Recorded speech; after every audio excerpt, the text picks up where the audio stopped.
جامع الصغیر کے اندر ایک روایت ہے جس میں امام الانبیاء پیغمبر صلی اللہ تعالی علیہ وسلم کی یہ قیمتی دعا جو ہے وہ منقول ہے، اور دعائے مبارکہ کے الفاظ یہ ہیں: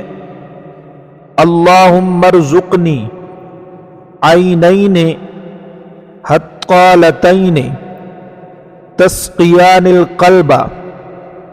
بذروف الدم من خشیتک قبل ان تکون الدموع دمن والاغراس جمرن، کہ اے اللہ مجھ کو ایسی دو آنکھیں عطا فرما جو آپ کے خوف سے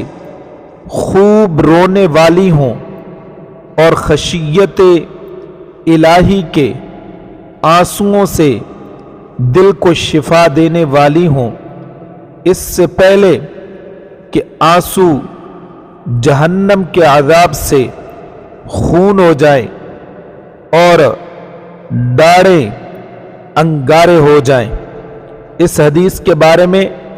جامع صغیر کے مشہور شارح علامہ عبد الرؤف مناری فرماتے ہیں: قال الحافظ العراقی اسنادہ حسن۔